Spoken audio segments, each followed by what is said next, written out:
Mapagpalang araw po sa inyong lahat.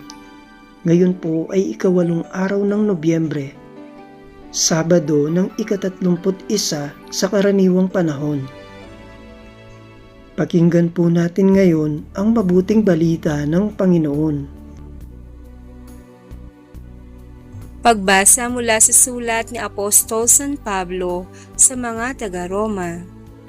Mga kapatid, ikumusta ninyo ako kina Priscilla at Aquila, mga kamanggagawa ko kay Kristo Jesus. Sumuong sila sa panganib upang mailigtas ang aking buhay. At hindi lamang ako ang nagpapasalamat, kundi pati ang mga simbahan ng mga hentil.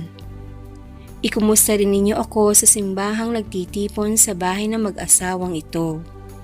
Ipaabot din ninyo ang aking pangungumusta sa kaibigan kong si Epeneto, ang unang sumampalataya kay Kristo doon sa Asya, at kay Maria na nagpakahirap para sa inyo. Ikumusta ninyo ako sa mga kababayan kong sina Adronico at Junia na nakasama ko sa bilangguan. Sila'y kilala ng mga apostol at naunang naging Kristiyano kaysa akin.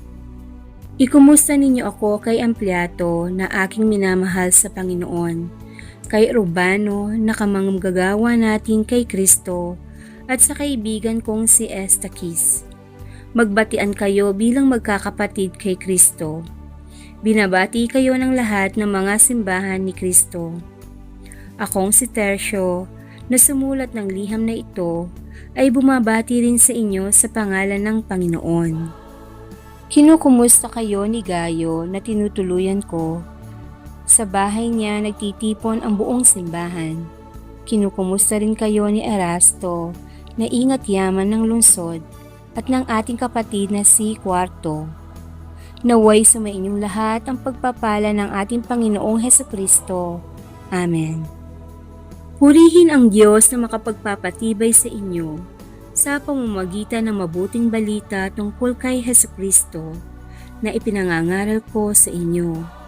Ang mabuting balitang iyan ay isang hiwaga na nalihim sa loob ng mahabang panahon at sa utos ng walang hanggang Diyos ay nahayag ngayon sa mga hentil upang sila'y manalig at tumalima kay Kristo.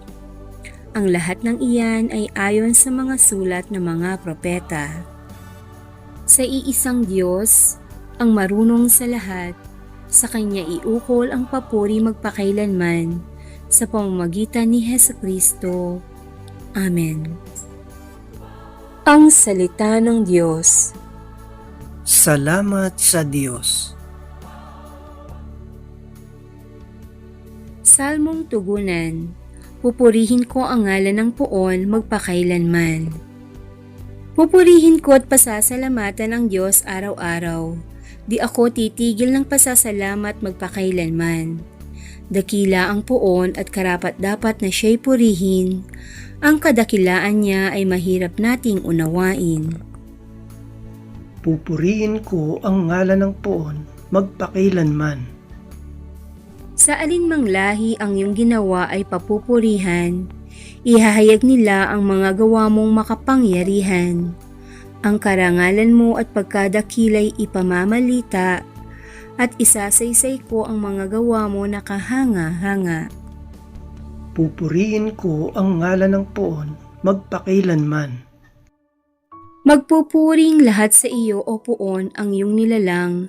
Lahat mong nilikha ay pupurihin ka at pasasalamatan. Babanggitin nilang tunay na dakila ang iyong kaharian, at ibabalitang tunay kang dakila't makapangyarihan. Pupurihin ko ang ngalan ng Poon magpakailanman. Aleluya, aleluya!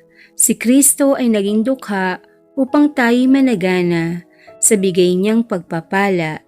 Aleluya, aleluya!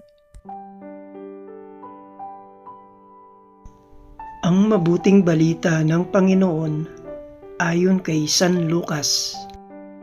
Noong panahong iyon, sinabi ni Jesus sa kanyang mga alagad, "Kaya't sinasabi ko sa inyo, Gamitin ninyo sa pakikipagkaibigan ang kayamanan ng sanlibutan ito. Maubos man ito'y may tatanggap naman sa inyo sa tahanang walang hanggan.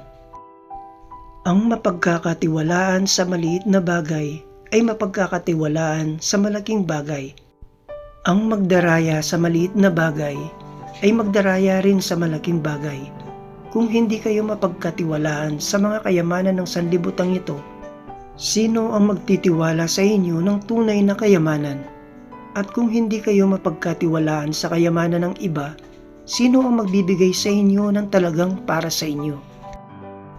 Walang makapaglilingkod ng sabay sa dalawang Panginoon, sapagkat kapupuatan niya ang isa at iibigin ang ikalawa. Paglilingkuran ng tapat ang isa at hahamakin ang ikalawa. Hindi ninyo mapaglilingkuran ng sabay ang Diyos at ang kayamanan.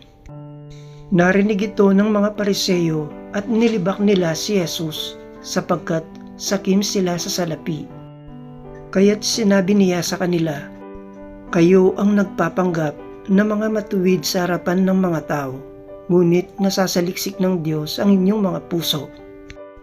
Sapagkat ang itinuturing na mahalaga ng mga tao ay kasuklam-suklam sa paningin ng Diyos." Ang mabuting balita ng Panginoon. Pinupuri ka namin, Panginoong Hesukristo.